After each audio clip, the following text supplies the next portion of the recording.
We are going to talk about respite care today and about respite in general, and of course, everything the VA has to offer for respite. And just one thing to note is we offer these educational groups here in Sioux Falls once a month, and these are really designed to kind of give you information. So we do record these presentations so that folks that can't come to these trainings can watch them later on YouTube. So feel free to ask us questions and whatnot. And at the end, we can turn off the recording if you have questions that you'd rather not be recorded, but just keeping that in mind. So like I said, this is kind of how we're going to break it down here. We're going to give you an overview of what the heck is respite. I'm going to talk in detail about BA forms. And for some of you that will apply and some of you it won't. So just keeping that in mind, and I will let you all know who that applies to and who it doesn't when it comes to respite. And then we'll end by just talking about some additional tools that both the VA offers and some that are our community partners that they offer in relation to VA. So first question is, what the heck is respite? Planned or emergent care provided to a child or an adult with special needs in order to prepare temporary relief to family caregivers. So that's straight off their website there. And I don't know if you've ever used one of those fun word cloud tools online. I don't get to use them very often, so I had kind of fun doing this. But I use that to come up with all the words that go along with this word respite. So in this little picture here, all of these are different words that could be interchangeable with the word respite. So if you can see here, there's remission, reprieve, postponement. Some of them sound really fancy. I need an adjournment, some relief. It's just basically a time to really refill our tank, give us time so that we can have the energy to do what we need to do in life. So whether you're a caregiver or you are just working a normal job or just living life, everybody needs respite sometimes for themselves. Just that time to kind of take care of yourself is probably the simplest way that we can put it. If you don't do that, you're not going to be able to sustain whatever it is that you have to take care of in life. So that's really why in our program we try to make sure that you as caregivers have what you need to be able to take that time for yourself, and then knowing that your veterans are taken care of as well. So just really briefly, I'm not going to bore you with research, but sometimes it's interesting to kind of look at this because there's lots of people who have looked into why is research so, or why is respite so important, and why don't caregivers really use it um, as much as maybe they could or should. So one study found that 85% of caregivers do not use formal respite services. And when we say formal, we're talking about like having someone come into the home to be with that person who needs care, or having them come to an inpatient setting. So 85% don't use that formal respite. And the reasons that were given is that oftentimes there's a lengthy wait list, and maybe not so much at the VA, but definitely in the community that can be a barrier for people to get those services. Inability to pay out of pocket, especially when you're not in the VA system, that can be a huge barrier. But for some folks, they do have co-pays too for respite care in VA, so sometimes that can be a barrier too. But the big one, I think, is just a lack of awareness about services, that these things do exist and how do you access them? Because I'm sure some of you, maybe all of you on this call, have been in that place where, where do I even start if I want to do this? And so sometimes it's easier just to not even worry about it because you have other things to worry about than to try to figure that all out. It can just seem like too overwhelming. According to a report, it was called Caregiving in the USA in 2025. They asked caregivers about what is it that you want that you would find helpful. And some common things that came up was wanting more professional assessment of their needs. So more of people like Brooke and I to be more invested and being able to check in more about what is it that you want or that you would be helpful, and being able to really identify what is actually helpful than just to throw things at folks and help and have them try to navigate them themselves. Um, Helping manage paperwork and eligibility requirements. That's a big one. Caregivers also said they want assistance keeping their loved ones at home. That's and then finally training to manage their own emotional and physical stress. So a lot of these things definitely can be related to respite. If you don't have that break, it really is hard to manage these other things. So again, it's another reason why we really wanted to cover this topic today. So I'm going to turn it over to Brooke, but we're going to introduce this topic because Big VA in Washington has made a lot of really fun videos about the different kind of services we offer. So we're going to show some of those today because sometimes they do a better job of illustrating that than us just talking at you the whole time. So types of respite that are available to you through VA healthcare. This is just kind of a short overview video about that. So I'll show that really quickly here.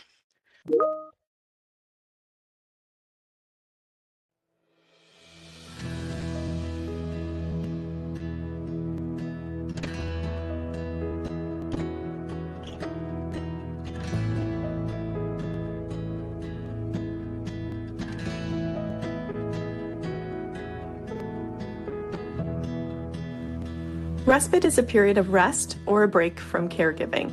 It is natural for caregivers to want and need respite, and it can be a valuable tool to help relieve caregiver stress and promote balance. Using respite services can support and strengthen you as a caregiver. Taking a break is shown to decrease strain and increase self-compassion. It can also provide room for you to engage socially and tend to your physical and mental health. We encourage you as a caregiver to think about the ways in which you may be able to experience and engage in respite. Respite can be experienced in many ways. Respite that is self-led is considered internal respite. This is where you build an activity into your normal day. An example of this could be waking up before your veteran to engage in an activity that attends to your spiritual or physical health. It could be as simple as taking a few moments to meditate or pray, do yoga, take a walk, or read a book. Informal respite is carried out with the support of the person or people in your life who care about you and your veteran. Some examples are as follows. Your veteran's longtime friend who might come visit them once a week to talk and play cards. Or your adult child who might provide the veteran's care while you attend your own medical appointment. Or perhaps you have a neighbor who helps with your grocery shopping or mows your lawn. Formal respite is care for your veteran that is provided by hired or volunteer care staff for the purpose of giving you relief from caregiving. For eligible veterans and caregivers, the VA's respite care program may be available in the home, in an adult day healthcare program, or in a VA or community nursing home. The VA Caregiver Support Program Respite Tool helps caregivers identify ways to incorporate respite into their life.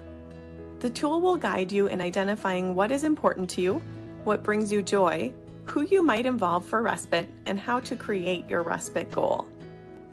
The Caregiver Support Program is available at every VA to support caregivers. This includes assisting you in exploring resources, including respite. To learn more about respite supports and services, or to access the VA Caregiver Support Program Respite Tool, reach out to your local VA Caregiver Support Team or visit our website at caregiver.va.gov.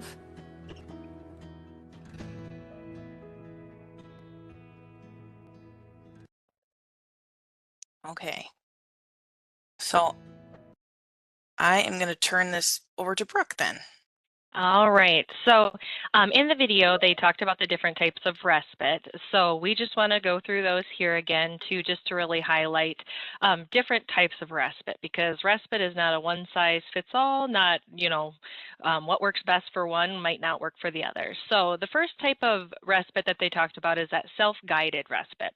So that is, like they said, something you can do at home if you want to do something spiritual, like prayer, if you enjoy journaling, reading a book, taking a walk. It's just really something that fills your cup. Um, and it can be really hard to squeeze in these things, especially when it's at home and you're just trying to fit it into your already busy day. But I would encourage you, if you're having difficulty finding that time or carving out that time, try to schedule it for yourself like an appointment. So you guys do a great job of caring for your veterans, making sure they get to their appointments on time, so that their health and well-being is taken care of. So I would challenge you to try and reframe this self-guided respite, and think of this as an appointment for yourself, which is just as important to take care of you and have that time for you, like you're taking care of that veteran. All right, and the next one, so informal respite. So again, that's the help that you can maybe get from a friend, loved one, neighbors, somebody that can come over and provide direct assistance or care for that veteran. So it can be, like they said, someone coming over, playing cards or games with the veteran, helping out with some of those household tasks, mowing the lawn, folding laundry, coming just to sit with the veteran. And I know, especially in our Midwest culture, it's really hard to ask for help, but I just encourage you to kind of think about your circle, your caregiver village, who is in it, and think about who you could maybe ask for some help, because you might offer, or you might create an opportunity for your family members to be able to bond and have that extra time with that veteran too. So I just encourage you to kind of think about who's in your circle that you could maybe reach out to help provide you some support.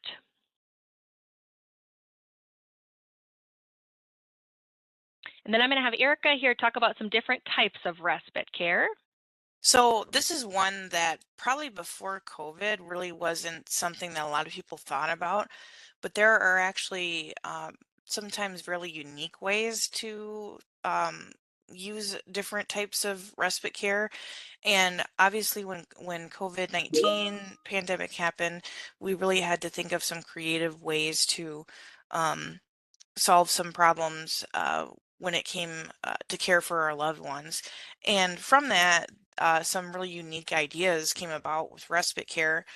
And one of them, or a couple of them, I listed here that agencies had come up with. So some agencies that previously had been sending um, respite workers into the home, or had people at centers or whatnot, um, started using video conferencing or Zoom to provide programming to individuals in the home, or to provide them entertainment.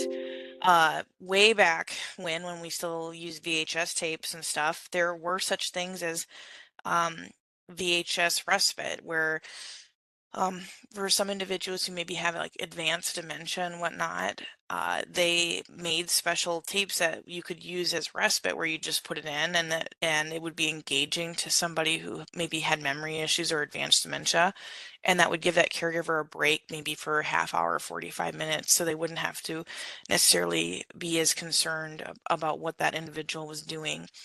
Um, some agencies offered a respite in a box, where it just was a package that came and had all sorts of activities for the person to do, or it would have different resources where people could go online and do virtual field trips or help their loved one kind of be engaged with that.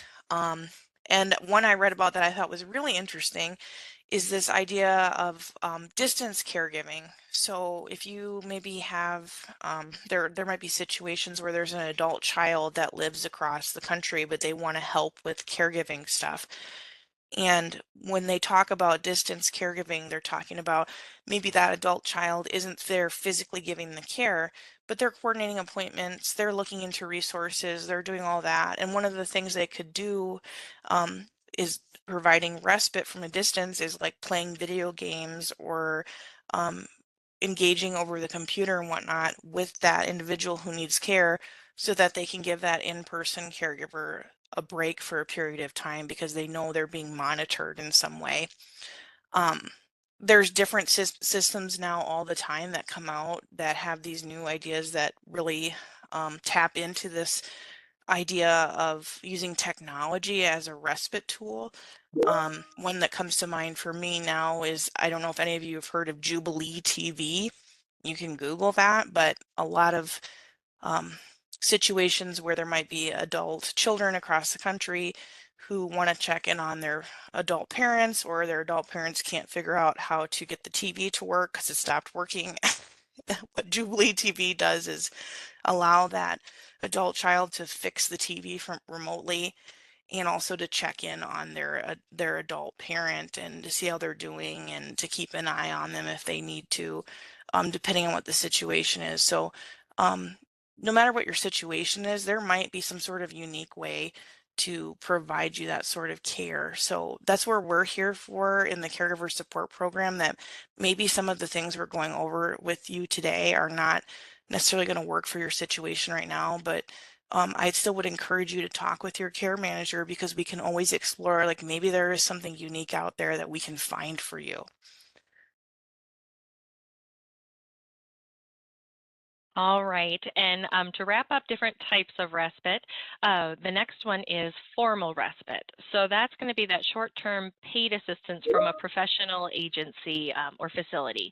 So that type of respite care can be used for short-term breaks if you're just needing to run errand, get groceries, go to your own appointments, or it can be used for a little bit longer term if you're needing to take a vacation.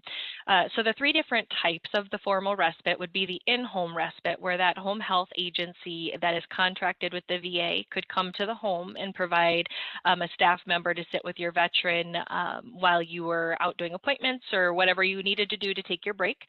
There's also adult day health respite. That is where they can attend an adult day health care program. So here in Sioux Falls, we utilize Active Generations. And so you can get, a day or 2 days or whatever the team authorizes to bring that veteran there. And at those programs, Active Generations does a really great job of having different activities to engage veterans of all different levels. So they do a wonderful job of helping take care of them, and so that you can bring them there, go do what you need to do, or just take the day off, whatever's on your agenda.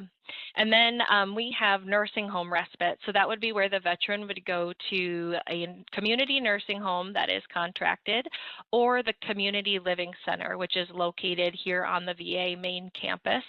The one thing with the community nursing home, it does have, if you're going to have the VA help pay for that, or try to get the VA to pay for a portion of that, it does need to be through one of our contracted facilities, and that list is ever changing. So just make sure to work with your case manager on that, just to find a facility that would work best for you that's in the VA network.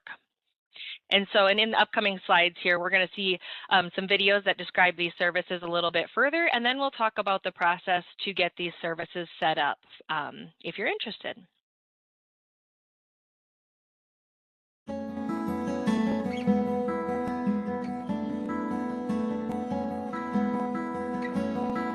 People who feel like they want to be heroes, or that it's their duty to be 24/7, typically burn out because they don't have a mechanism for rejuvenating and taking a break. Respite care is a temporary period of care whereby the caregiver can receive relief from the day-to-day stress and strain of caring for a loved one. It could include 24-hour day care within a approved contract nursing home, or it could be time-limited care through Homemaker Home Health Aid Services. The caregiver is very important in helping to maintain a veteran in their home community. So we are always concerned with the caregiver but that veteran is why we function at the Department of Veterans Affairs. So we have to assure that that veteran's needs will be taken care of when that primary caregiver is out of the home. Every enrolled veteran is eligible for respite services. If a caregiver hears about the respite program and they want to receive services, they would call their primary care team. Services in the home, but that veteran may benefit from an inpatient 24-hour situation in a nursing home. We talk to the caregiver so that the caregiver can have all the information that they need to make informed decisions regarding temporary periods of care. Caregivers who are 24/7 truly need time away. And I think of it as a time sort of to fill up your tank so you can come back and be re-energized to do the job at hand.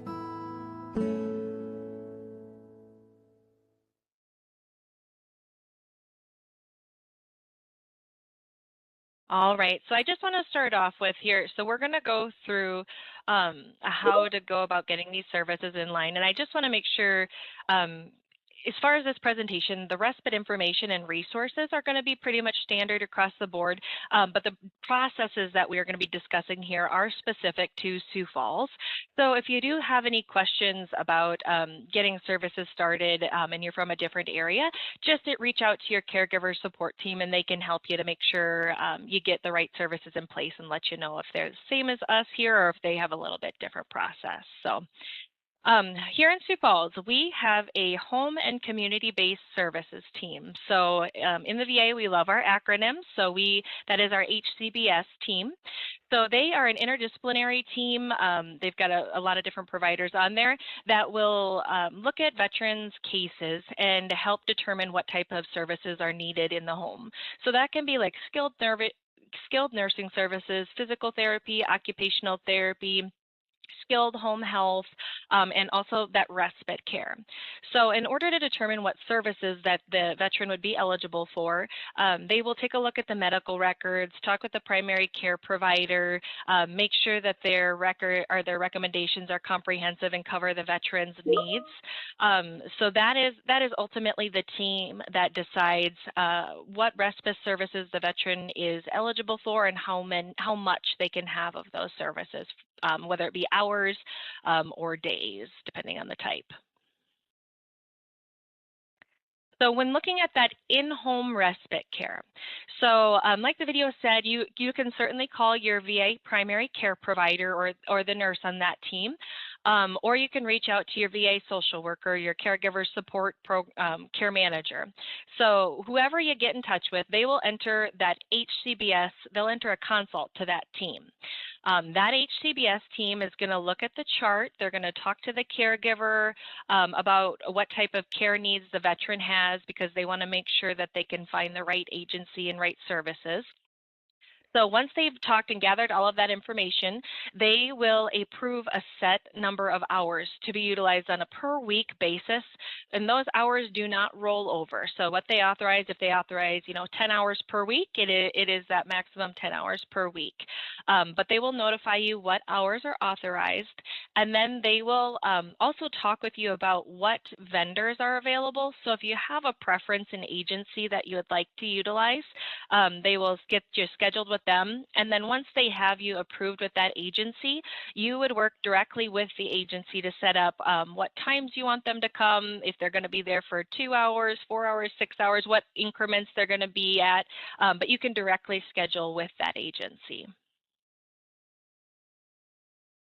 And next we'll do our video here on adult day healthcare.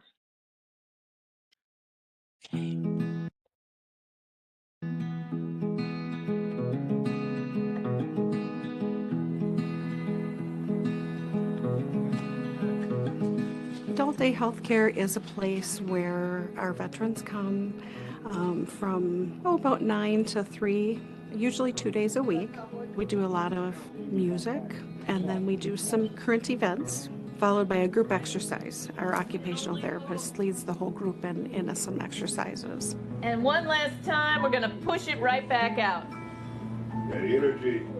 Then we have a hot lunch brought in every day, and that might be the only hot meal that they have if there's someone who lives alone.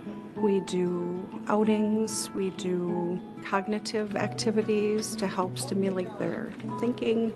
We dance, we sing, and we do a lot of laughing. It's a fun place for them to come and spend the day. I get to give you guys cold water. Drink a little water for me. We are able to essentially give the caregiver a mini respite on a regular scheduled basis. The burden of taking care of veterans who have difficulty or challenges can be a real strain on the caregiver. If we allow that to continue, what's going to happen is the caregiver is going to throw up their hands and say it's time to move the veteran to a nursing home. Sometimes they don't have people to talk to at home. Some of these guys live alone. Some of them do have family members.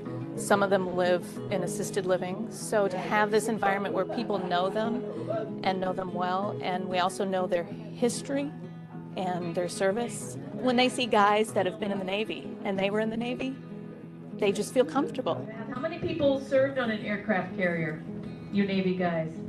Any veteran who is enrolled in our VA system and has primary care at the VA can come to the adult day program. Veterans that attend adult day care are folks with physical disabilities. We have stroke patients, patients who've had traumatic brain injuries. We have veterans with Alzheimer's disease, other cognitive deficits, from mild to severe. So these are patients that we keep safe in our environment, and a caregiver can rest easy knowing that we're taking care of them. Through the VA, I heard about it and thought it would be a good idea to see what it was about. And my wife was really happy to have me do something besides sit around the house and do nothing. And she thought it would be a good idea, so here I am. I can get out of my house. That alone is great. To have this program here, my family doesn't have to be involved. They have things to keep me busy here, and it's a great place to do something. I really feel like this is part of what creates meaning in their lives. You know, the people, the staff, you know, that they meet here. And I'd recommend it to anybody else who would ask me what I thought of it. I'd say, if you can get in, do it. The feeling here is great, and it's worth every minute that you spend here.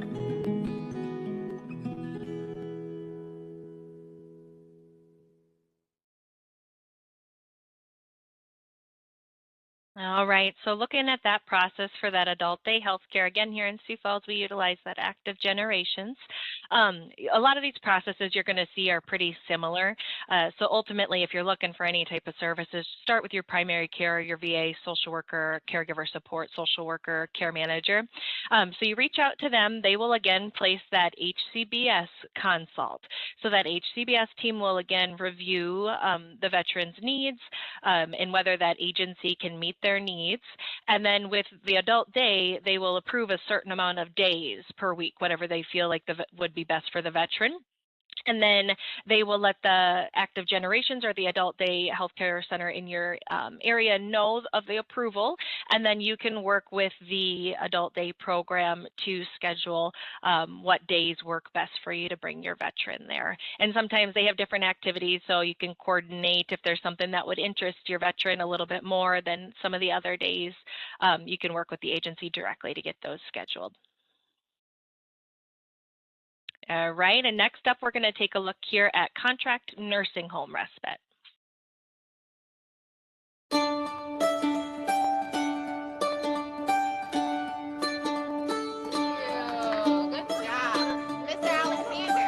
Community nursing home is a 24-hour inpatient period of service where you have an entire team there around the clock to provide services to the frail, to the disabled, to the elderly, to those whose care needs have exceeded in-home care. The facility will provide care as far as their showers, helping them with their personal care, helping them with their rehab So you can have therapy and also long-term care when they're not able to stay at home any longer. Mr. Nichols, thank you. Got your afternoon pills for you. Okay, good. They have all levels of services there, including occupational therapy, speech therapy, physical therapy, dietary management, social services. And so oftentimes once a veteran goes into a nursing home for a period of time, then their needs change, their health care status improves, and they can return to their home community. We have all types of veterans. We have veterans ranging from the ages of 42 to 95.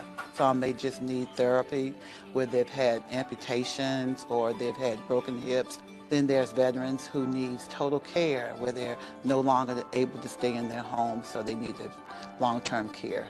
We have two different types of contracts, either 45 days, and then we have indefinite. For our veterans who are 60% and unemployable or 70 to 100% service connected, they can come into the nursing homes as many times as they need to and as long as they need to.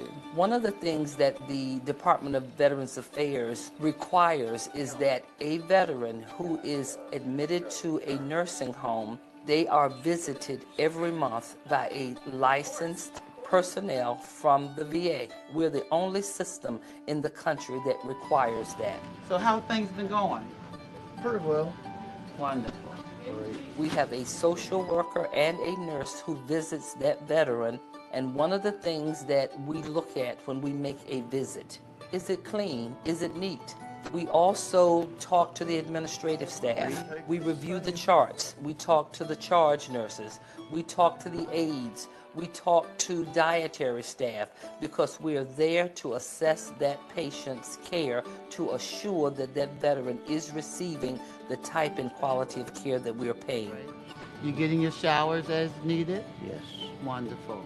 We also do inspections of the nursing homes. They're completed on an annual basis. And we also maintain contact with the next of kin so that that person is aware of the changing needs of that veteran. One of the benefits of the community nursing home program, it allows the patient to be near the family. It also helps the veteran have the support that he needs. Well, I get a sense of having a roof over my head, 3 meals a day, snacks anytime I want it, someone to be on call if I need it. If I fall here, I have somebody immediately at my side.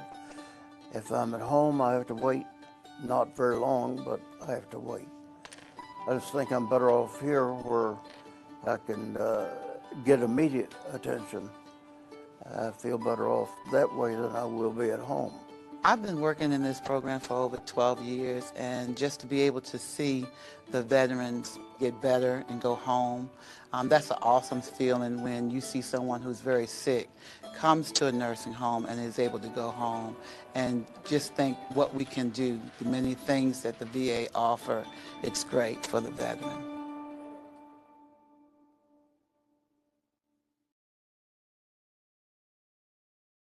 All right, so before I go into the process for this, I did just want to touch on, so that video did also cover long-term nursing home placement and requirements.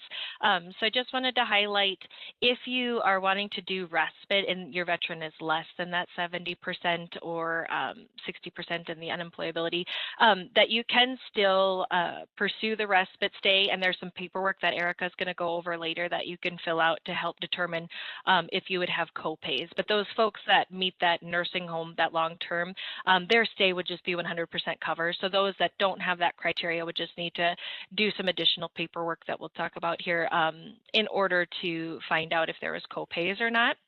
And then I also did want to just point out how they talked about the social worker in the nursing home. They do come to those facilities regularly. So even though if your veteran is going there for a short-term respite stay, those facilities do typically like them at least a week, just because it's a fair amount of work for them to do the admission and get everything set up for them. So even if our contract nursing home team isn't meeting with them during that short time, they are going out to these facilities that are contracted regularly, talking with those staff, investing them. So they are continuously in the buildings checking just to make sure that the quality of care is provided for our veterans that are receiving the care there. So just wanted to touch on that. So when you are wanting to do a nursing home respite stay, you would start with calling your VA social worker. So whether it's your primary care social worker or your caregiver support social worker, you want to start with them. The sooner you can reach out, there's kind of a window to reach out to them. If you reach out, you know, say 5 months in advance and they want to make referrals to a community nursing home, that nursing home isn't going to be able to guarantee that they would have a bed available, you know, in 5 months, 6 months from now. So if you kind of reach out in about that 2-week window before the stay, you can do about a month before too, that's fine. Just let that social worker know, hey, I'm looking for some contracted nursing home respite care. So that social worker will then get you the updated contract nursing home list. So again, that list is ever changing. Our team will add and take off new facilities as needed. So they will make sure to get you the most up-to-date list, and then you'd let that social worker know what your preferences are. Usually it's nice if you can give them at least, you know, a couple facilities, just because bed availability is kind of tough, especially here in the Sioux Falls area for those short-term stays. So if they have a couple options, they can reach out to them both at the same time instead of reaching out to one, waiting to hear from them, and if they're full, then we're out those couple days. So if you can give them a couple options, and then, you know, let them know, of course, what time frame you're wanting, how long of a respite stay, and they'll communicate that in the referral to the facilities. So once they find an accepting facility, that social worker will have already you know, sent them like the medical background so they kind of know, but they will work with them to get the admitting nursing home orders and help coordinate the admission. So every facility is a little bit different, so we don't have a standard on what's needed, but some of those facilities require a veteran to be seen by primary care within a certain amount of days from admission. So just so you have that kind of information, if your social worker would call you and be like, hey, we have to see the primary care provider right before, you know, sometimes they'll schedule an appointment and then go directly admit after that, but it just depends on the facility. So we work with them and check in on that. And then they would also help fill out if there's any forms needed. There's these pre-admission screens that need to be done. If there's any appointments or coordination, if you need any help with transportation, they can help take a look and help coordinate that. And then so once we've got it all set, the veteran's set to admit, we've got transportation, we've got orders in line, then it's just up to you as the caregiver to get that veteran there to the facility at the determined time. And next here, we are going to touch on our Community Living Center here at the VA.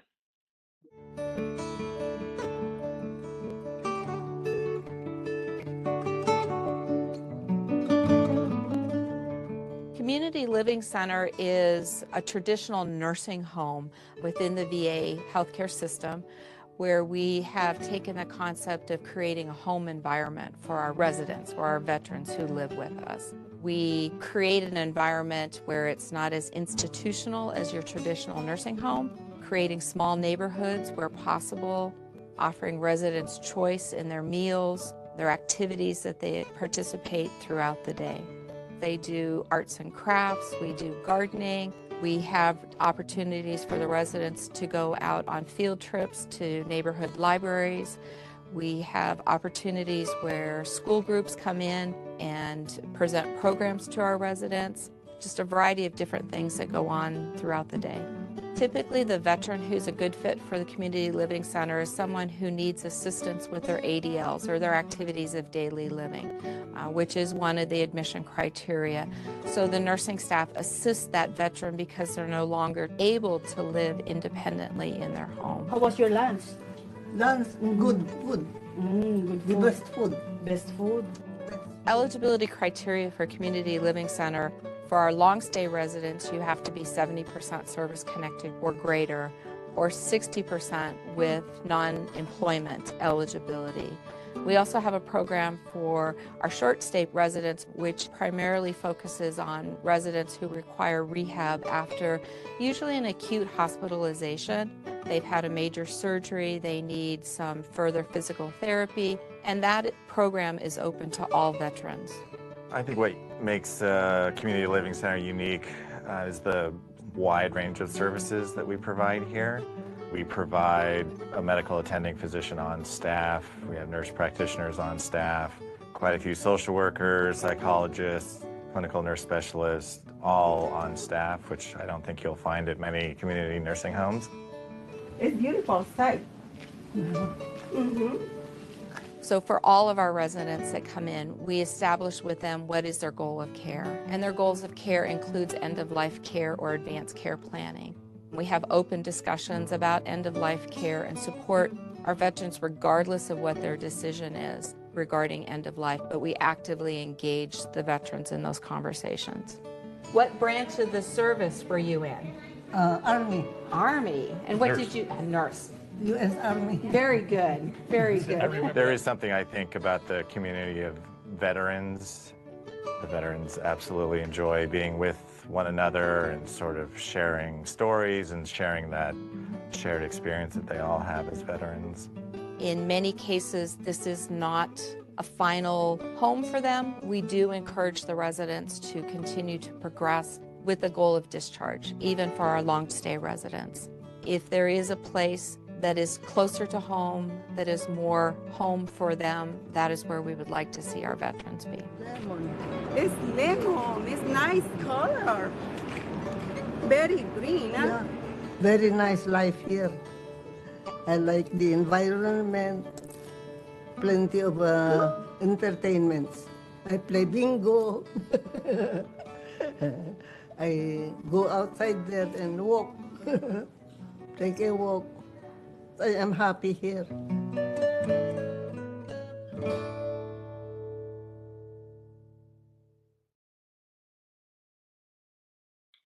All right, one thing I wanted to highlight too here on the CLC process or facilities. So every CLC is a little bit different across the country.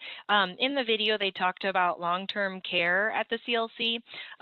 Our Sioux Falls VA does not provide long-term care. Our Sioux Falls CLC, is for short-term rehab and respite care, so no long-term care placement. So just wanted to clarify that small difference from the video. But otherwise, as far as services and staff on the team, the rest is consistent here. So again, with that CLC referral, you are going to contact your VA social worker again, if you can, at least that 2 weeks prior to the need of the respite stay. And you're going to let them know, I would like a referral to the CLC, the Community Living Center, for that respite care. So they will enter a referral to the CLC referral coordinator. And that referral coordinator will get back and let that social worker know if they have bed availability. And if they are accepted, then they will plan a tentative admission date and time, of course, pending any unforeseen circumstances. So the social worker can also help if there's any needed paperwork, again, that Erica is going to talk about here in a little bit, if that needs to be completed, if there's any assistance with transportation, appointments. When you're coming to the CLC, they've got that provider there, so we don't have to coordinate any of those appointments usually prior for that primary care visit. They can help do the orders when they get up there. So it's just a matter of getting that time with that referral coordinator for the CLC and date, and then you as the caregiver bringing them up here for admission on the decided date. And I will add, Sioux Falls is kind of unique, is that our community living center we have in our actual hospital at the Sioux Falls VA. A lot of other community living centers are actually off-site facilities. So some of you might be from the St. Cloud area. I think their facility is actually away from their main hospital. So every site's a little different, and that's why your caregiver support social worker or care manager that you have is always your good first point of contact. Briefly, when we talk about respite care, we want to bring up veteran-directed care, which is a program that maybe all of you might not have heard a lot about. To be honestly, it was a program that in previous years they were trying to fade out. but then they kind of reversed on that, and now they're bringing it back and trying to grow it back again at all VA sites. So I'll try to explain it in the simplest terms I can, and then we have one more short video about it. So veteran-directed care is an option for veterans who maybe they have family or friends that they want to provide them respite care or home health services like the homemaker or the med aid services and stuff, rather than an agency to do that for whatever reason. It could be that they're just more comfortable with those people, or they're just not VA contracted vendors in their area. So when there's the option for veteran directed care in your area, the veteran can opt out of those, we call them non-skilled and skilled services. So they can say, I don't want to have those services from a community vendor. So if they get approved for veteran directed care, basically what the VA does is say, okay, Mr. Smith, here's a budget we're going to give you every month of X amount of dollars for you to pay whoever you want to provide these services for you that we've approved. So like Brooke was talking about, like say the veteran had been approved 10 hours a week of respite. So rather than paying an agency to come in and do that, they could be on veteran directed care and pay their niece to come in and do that. And so there is a veteran directed care like case manager, and usually it is a community partner that the VA partners with that monitors that budget to make sure that it's spent appropriately and everything. But that is an option. So for Sioux Falls, we still have a pretty small program for veteran directed care, but it is an option.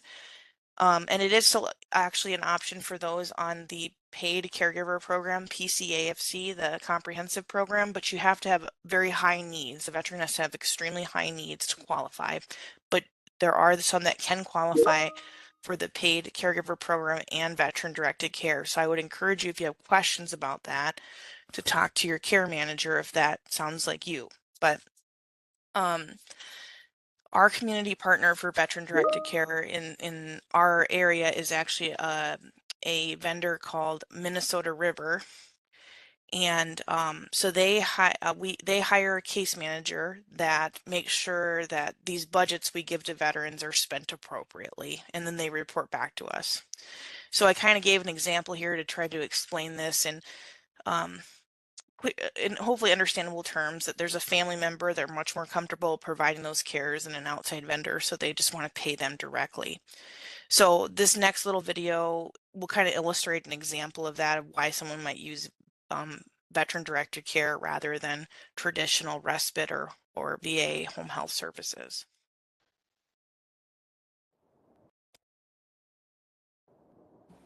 When my father went into the hospital, he had basically pneumonia. And while they were running some tests on his heart, he actually stroked in the hospital. So he walked into the hospital and he came out in a wheelchair. And it was a game changer. My husband woke up extremely sick. He wasn't cognitive at all. He couldn't walk. He was weak. I thought for sure he had a stroke. I took him to the VA, and they hospitalized him for 3 days. What happened to us happened so quickly, and I was so lost.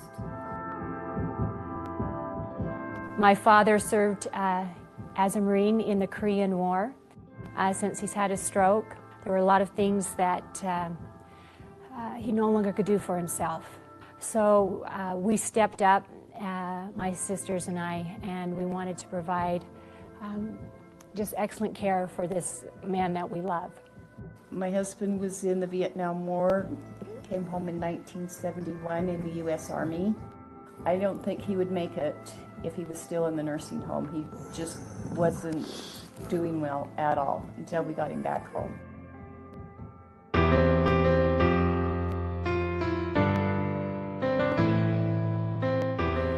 You know, because you're up multiple times a night. The bathroom, the showering, the dressing, the feeding, doing the meds, doing it week in, week out. That's when we went, okay, we do need additional help. And And it was this program through the VA that has allowed us to really give him and maintain that level of care that we want to give him.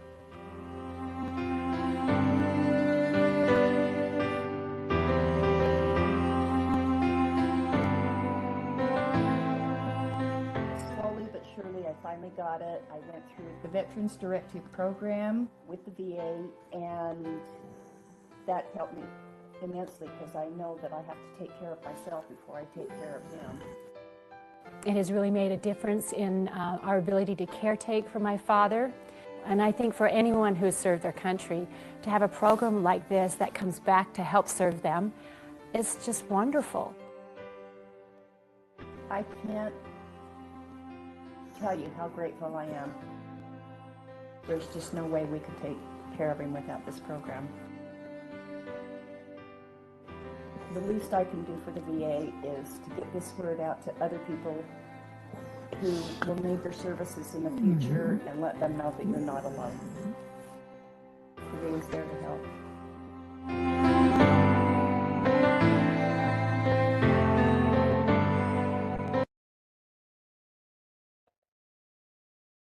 Okay, and for veteran-directed care in your area, so in Sioux Falls, what I would say is you again talk to your local caregiver support care manager you're working with, or a VA social worker, or your veteran's primary care doctor. And in general, if you're from another site, that's always a great place to start. So if you didn't know this, March is National Social Work Month, and actually today, it's not only St. Patrick's Day, but it is National Social Work Day. So if when in doubt with the VA, I always say start with a social worker. So if you want to know more about that program, you can always just ask the operator or whatever VA you are connected to and say, I need a social worker, and you can always ask these questions. So I'm going to go over some VA forms because we're the government and we love forms, and what you would need to fill out in certain circumstances to access some of these respite services, just so that you understand them, and to break it down for you a little bit more. And then just to preface this by saying that we, again, as social workers at the VA, are always here to help you do this and walk through it. So if this is overwhelming to you, you can always make an appointment with a social worker at the VA and we'll sit down and help you. So let's just kind of jump in here. So when are you going to maybe need to do this? Either 1010 EC, so it stands for extended care, or this 1010 EZR. So that, I don't know what the EZR stands for, to be honest, but it's basically an updating a veteran's income information on file. So if a veteran is below 50% service-connected disabled, you have to fill these forms out to access respite care services or home health services with the VA, because we have to determine if you need to pay a copay or not. If the veteran gets above that, they owe no copay. If you have no idea what I'm talking about when I say service-connected disability, again, that would be another great question to sit down and talk with a social worker about, and they can give you general information and point you and your veteran in the right direction. But the easiest, shortest way I can explain that to you is think of it like workman's comp. So veterans have to file for that. They aren't just given that rating. And they can do it at any time. It could be 50 years after their service and they file for this rating. And based on whatever disabilities they have that might have stemmed from their service in the military, the VA gives them a rating between 0 and 100%. So when we're talking about percentages, that's what we're talking about here. So these forms, I've linked them here. I know that's a really easy web address for you just to write down and know, but if you're watching the recording, you can pause it. If you just typed into Google 1010 EC or 1010 EZR, they will pop right up. You can always walk into the VA and ask for these two. You would find them with the eligibility office. So any VA, you walk in and you'd say, where is eligibility? They're the ones that would have these forms. And we're going to go through each one of them. So both of these forms, they're both completed annually until that veteran gets above that 50% rating. So the 1010 extended care form, that determines co-pays for extended care and rehab services. So what that means is things like home health services, so respite care falls into that. It would mean coming to the community living center for respite care or rehabilitation. And what's funny about these two forms is the 1010 EC asks for the current calendar year. So if I filled it out today, I would fill out the information on it based on 2026. The 1010 ECR determines co-pays for things like medications or primary care visits for a veteran, or other co-pays for maybe prosthetics items, stuff like that. There is an initial form when a veteran gets eligible for VA healthcare they fill out. And then there's one they do annually to keep updating their income if they're under that 50%. That one asks for the previous calendar year. So if I filled it out today, I would fill it out based on my 2025 information. It's real, true government stuff, you know. So to prepare yourself to fill this out, things you might need is pay stubs, tax returns, any proof of income to help you, bank accounts, knowing your bills or having a list of them, demographic information for you and any dependents, general information about the person's military service, and estimated values of property. So first we're going to talk about the 1010 EC, extended care form. So this is again the form for co-pays for things like respite care, home health, stuff like that. This is what the first part of the form looks like.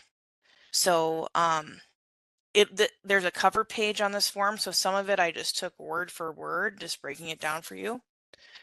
So the purpose of this form is it estimates the co-payment responsibility for the veteran for extended care services.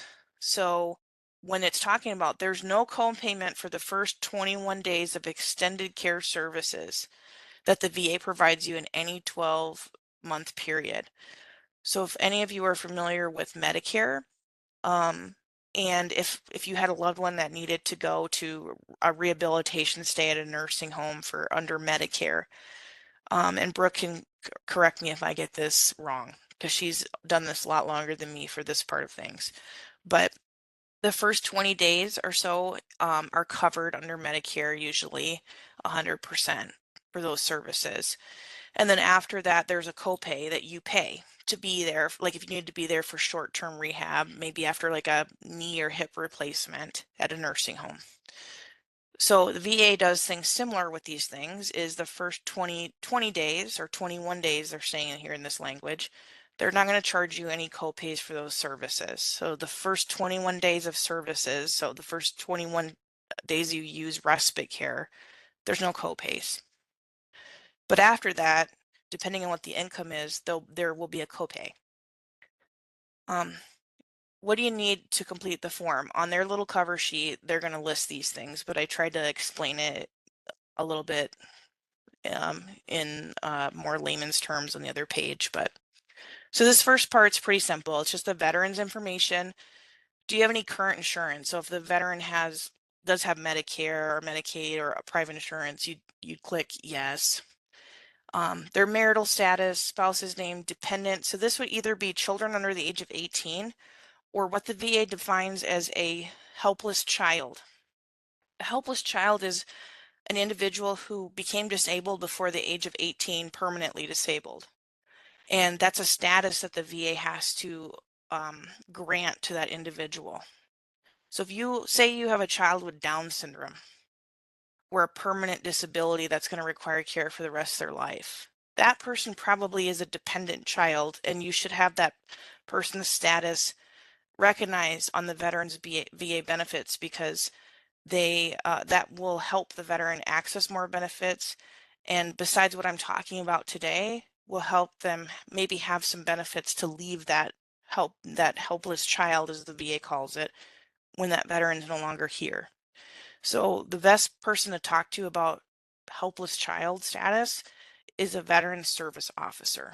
So in relation to this form, when they're talking about dependents again, they're talking about any spouses, children under the age of 18, or adults that have been deemed helpless children.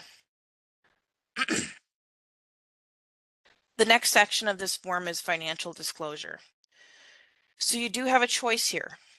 A veteran can say, no, I'm not providing any of my money. But by saying that, the veteran saying, I understand I will be charged the maximum amount of copays that can be charged if I don't provide my income. So if you want to do that, you can click no and go to the end of the under the form and sign it. Some veterans want to do that. To determine what the copays would be, like a maximum amount of a copay, the VA has a website for that. That's here. And it does go up every year. So I looked up for 2026 for an inpatient stay at the VA.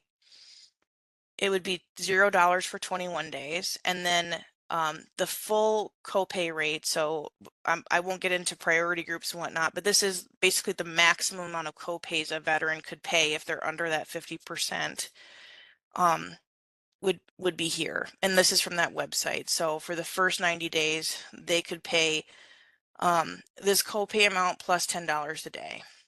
And then after that 90 days, it would be this amount plus $10 a day. So by checking that, if they're hospitalized for that amount of time, they're saying, I'm agreeing to that. I could potentially have to pay that is all. So that's like a worst case scenario, but it's just something to keep in mind.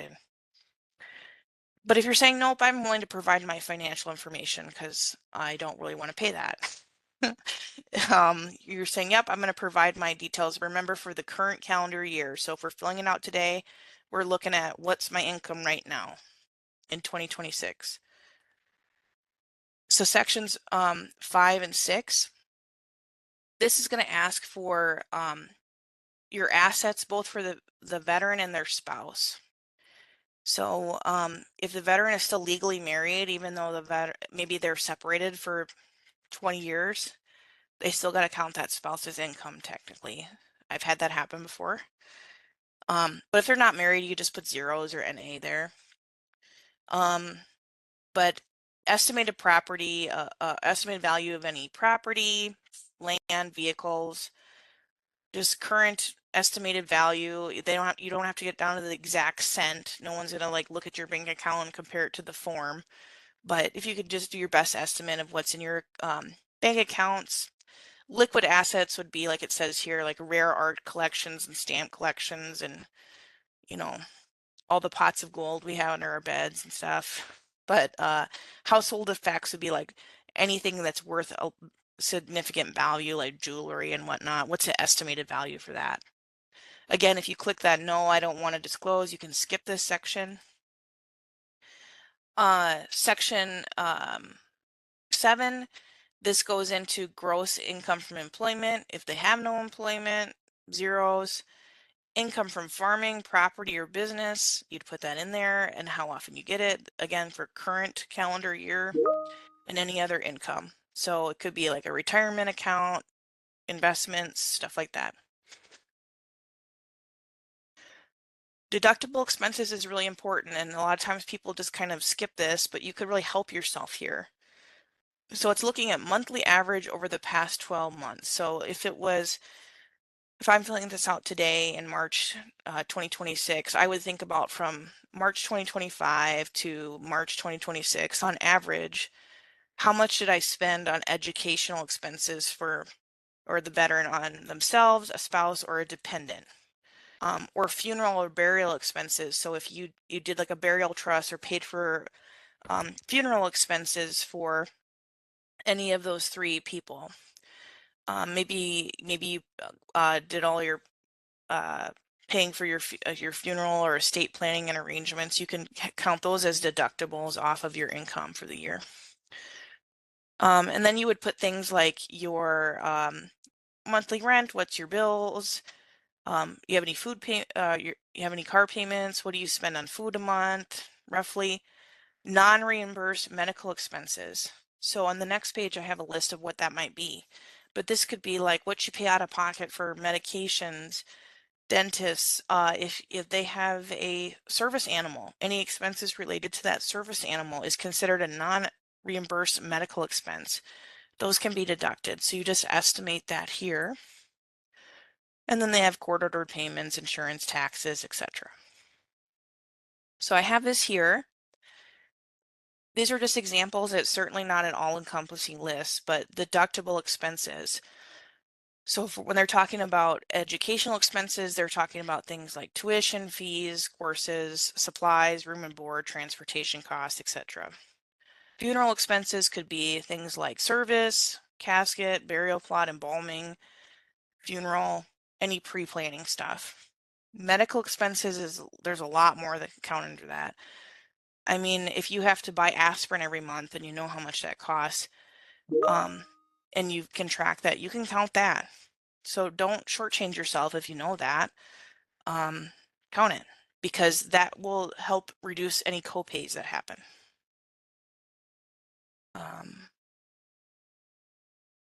The 1010 EC, this part, I just like to point this out because people will just sign these forms without reading some of these things. So not to freak you out or anything, but just so you know what you're signing.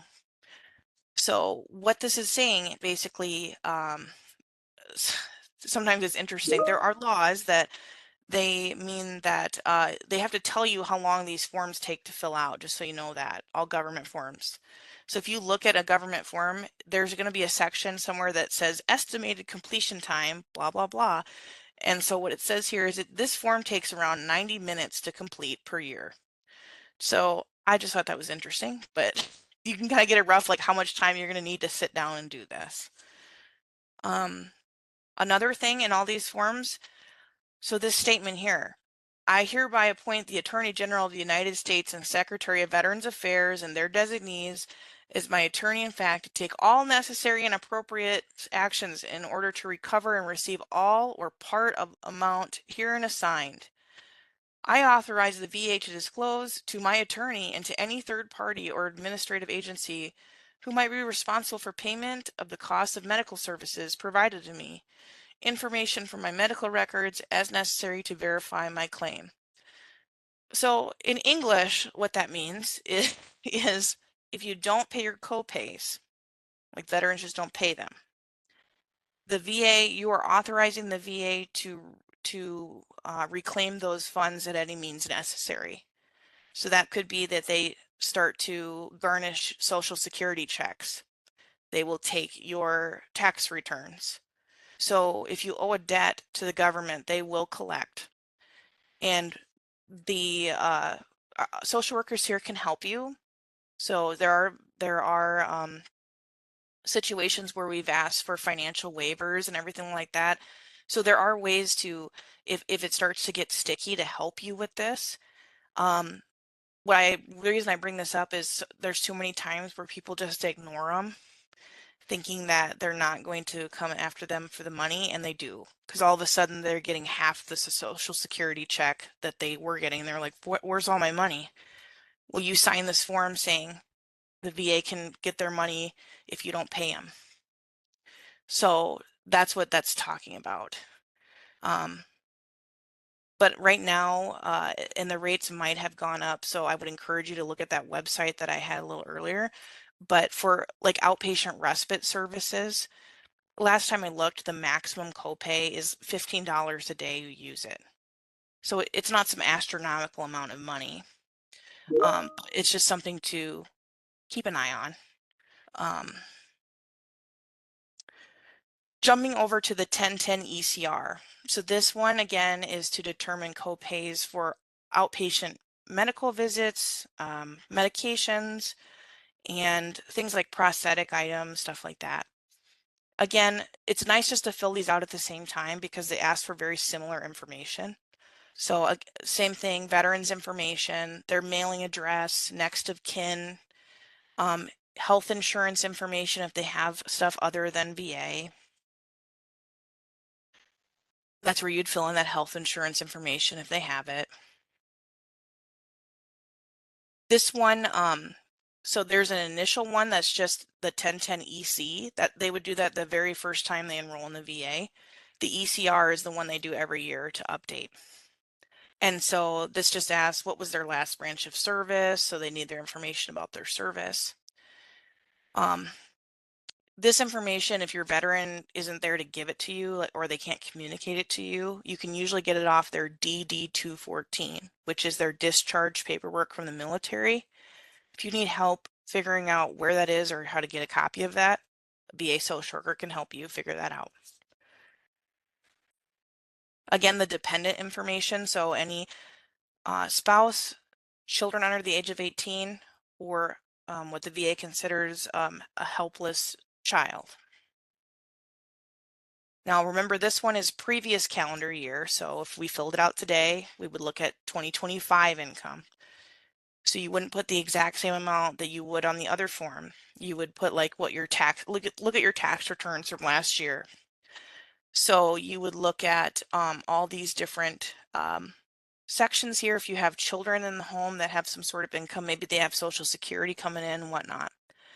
And again, the same sort of deduction. So non-reimbursed medical expenses, any funeral burial costs, last calendar year, any educational expenses, stuff like that. And again, here's that statement again saying, hey, if you don't pay us, we'll get our money through your other benefits. So just so you know that that's there. So that's all those forms. So that's a lot of information and we're almost to the end, but I'm going to briefly let Brooke talk a little bit about some of the enhanced respite care services that we do offer through the program of comprehensive assistance for family caregivers, because folks in that program do get a little bit more than veterans who are not on that program. So I'll give that over to Brooke. All right, and just for, again, the love of acronyms, I'm going to refer to that Program of Comprehensive Assistance for Family Caregivers as PCAFC. So when veterans are enrolled in PCAFC, they become eligible for more respite than veterans not enrolled in the program. Our biggest thing that we have to look at when we're authorizing that respite care is that the caregiver has to be providing the majority of the care. So the process is a little bit different for our veterans enrolled in PCAFC. In order to get set up with the in-home respite care, specifically, that one you have to reach out to your PCAFC care manager. So that would be the one that's doing your wellness contacts and visits. So you just let them know, hey, I want to have either start respite or I would like to have some extra respite this week. And then our care manager here, so this again is a process that is specific to Sioux Falls, but check with your local VA if you want some extra respite. But here in Sioux Falls, we will meet then with our interdisciplinary team and say, you know, so-and-so is wanting some extra respite hours, and talk about it as a group. If they approve that, then we will go ahead and get that consult entered for the HCBS team to send the authorization over to the agency. We can do some short-term 24/7 in-home respite care. We understand there's sometimes where, say it's over a weekend or you've got a couple appointments you need to travel for, or I've had some caregivers that are having a new grandbaby and they've got to be there. So for a couple days, we can do some of those short-term 24/7 authorizations. The biggest thing with that is that we can authorize it, but the agency has to be able to facilitate it and staff it. We don't have any control over their staffing. So with that, the sooner you let us know, the better, just so we can make sure that the agency has the hours authorized and that the veteran's going to be getting the care they need. And as far as our PCAFC veterans, when they're going into an institutional setting, so that would be like our CLC or contract nursing home for respite stay. As long as they are back home before that 90 days, we do not have to discharge from the program. So of course, respite stays are typically shorter than that, but we've had some situations come up that end up having a little bit longer of a respite stay. So that is kind of our threshold, where if we get to that 90 days, we would have to discharge from the PCAFC program. Yes, and we don't we don't meet as an interdisciplinary team to micromanage you all as caregivers. We do that truly, like Brooke said, to protect you. If you are enrolled in the paid caregiver program, because it just shows that we're approving it for a clinical reason. And so if we ever came up where that veteran caregiver were going to be reassessed for the program, that there isn't a question of that the caregiver isn't providing the majority of the care, that this is all very carefully considered stuff. So that's the why we decided that here in Sioux Falls to do it that way. But again, I would always encourage you, if you're not from our area, just talk to your local folks. And one thing I forgot to mention about those forms is if once you complete them, they would go back to your local eligibility office at your VA. So you could give them back to a social worker at the VA if you wanted to hand them in, or take them to the eligibility office at your particular hospital to be processed. And then they would tell you what that veteran's copays are going to be for the year. So just so you know that. Yeah, go ahead. Sorry, Brooke. Nope, you're fine. So for our PCAFC team here locally, we will typically start with about a 20-hour-a-week authorization for in-home respite. So we like that amount of hours because we believe it allows our caregivers the flexibility to schedule, if they have a busier week where they have more appointments or want to go out and have some other people in town they want to go see, so that they can utilize that and have that flexibility instead of having to call us every week and be like, hey, I need some more respite. I've got something going on. So we here like that as a standard amount of hours for our caregivers. So that's what we do here locally. If you are needing any additional hours, again, you just contact that care manager and let them know about the extra respite hours. To coordinate the CLC or contract nursing home referral, we encourage you to reach out to our caregiver support team just for some different stuff on the back end. We use some different consults and such just to make sure it goes through our caregiver support program. So we are happy here to help you coordinate those respite stays and get those referrals in place. And then we can also help set up that adult day respite program. We can authorize, if you want a day or 2 days, and then send that over to the HCBS team to get that authorization over to the agency. But again, just ultimately reach out to your case manager if you feel like you're needing more respite, whether it be in home, in a facility, or at adult day healthcare.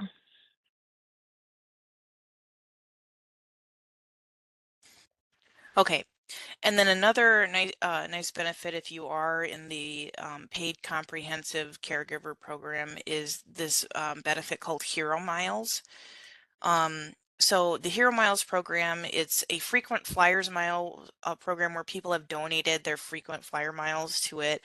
And basically say, maybe I have a daughter in New York, and she's willing to fly to South Dakota to take care of my husband, so I can have a break for a week or whatever.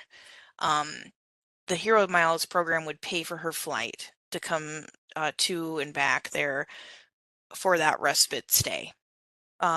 So they have to be enrolled in the program of comprehensive assistance for family caregivers, the veteran does.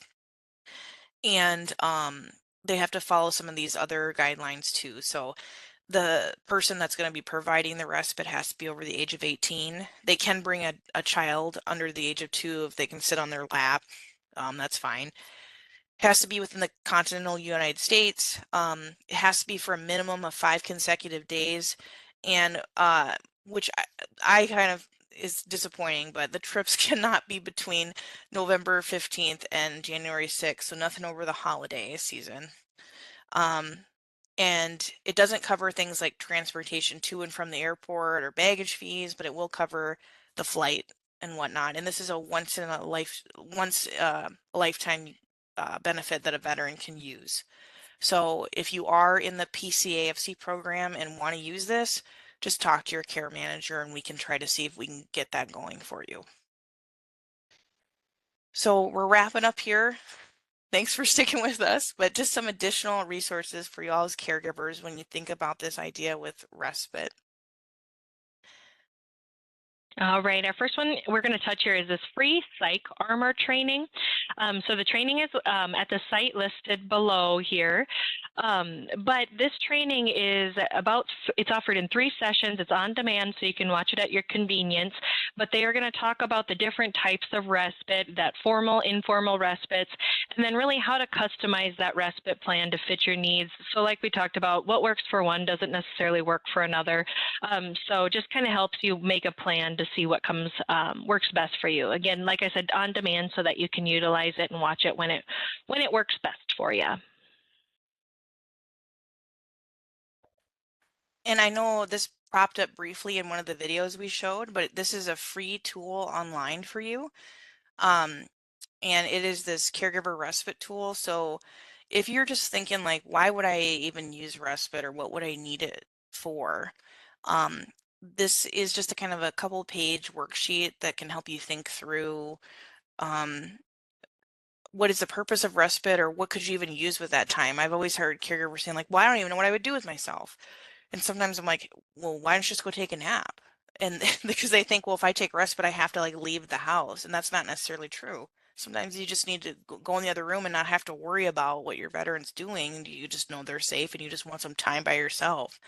So this is just a nice little tool that's free and available to you and to anybody really. Like I said, it's publicly available. I would really recommend to any of you, if you've not used something like this before and you do use respite care, to use this tool for your veteran. And what I'll do is I'll send this PowerPoint out as like a PDF for you, so you have all these links and everything that we're talking about.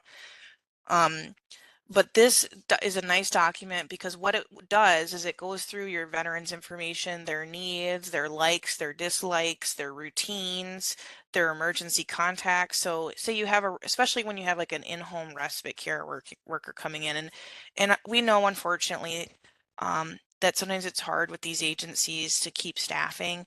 And so sometimes you might get a new person quite frequently, but this kind of document is helpful because it has all that information about the veteran, so it helps that person get to know them really quickly. And this is also really nice, like say you have to bring your loved one to the emergency room, and it's just a nice tool for you to give to the nurses and the doctors right away to know like their likes, their dislikes, things that help them or don't help them, to really fill out. So it's just a nice communication tool to help everybody be on the same page, because nobody knows that veteran better than you because you live with them and take care of them every day. So if you don't use something like this, I would just really encourage you to think about the questions it asks on there, and is there a way you could have that information available just in case, God forbid, something happened to you and someone else had to step in and take care of them. They at least have something to go by to take care of that person for you where you were unable to. So this is a nice little tool. This is an older tool the VA has, but it's still publicly available too. And it's kind of goes in line with that first worksheet we showed. It's called this caregiver self-assessment, and it helps you kind of figure out, like, we have all these respite options that we talked about today. And it goes through and has you answer some questions for yourself about what would be the best fit for you. So just another tool you can use to help you figure out what is going to be most beneficial. And this again is something you can absolutely sit down with your social worker and do if you don't want to do it by yourself. So don't feel like it's just us throwing stuff at you and you have to figure it out on your own. It's however you prefer, or how much or a little support you need. We're just here to meet you where you're at. The VA has this website as well, and I love how they have just these easy to remember web pages for you to write down, but I'll send you these PowerPoints, I promise, where it goes over a lot of the stuff we talked about today on this website. All those videos that we showed you are linked here. So just a nice central location to have this. And if you wanted to send this to someone else to look at, you could find that here as well. We do try to mail this little sheet out every time that we have someone approved for our program, whether it's our general program or our paid caregiver program. And this is something that pretty much all caregiver support programs with the VA use. So even if you're not from Sioux Falls, you might have seen this before, but it's publicly available as well, and has a lot of the things we talked about today. And the National VA Caregiver Support YouTube channel has lots of other videos about respite care that are much longer than we showed. So if you want to watch more actual caregivers talk about how this has helped them or what they liked about it, you can certainly go and check those out. And at least for Sioux Falls, if you're wondering, how do I contact my caregiver support team? Is our general extension here is 5080. So you would call our main hospital number first, which is at 605-336-3230, and our general number is 5080. If you're looking to contact your own particular care manager like me or Brooke, we are listed on the Sioux Falls VA website, which all of our pictures are there too. And then we also do put all of our upcoming events on our events page like this, so you can see what's coming up there as well. And like they showed in the other videos, on the caregiver.va.gov website, you can find the contact information for any caregiver support program in the entire country there. So if you really get lost, you can always go there and get connected to your program that way.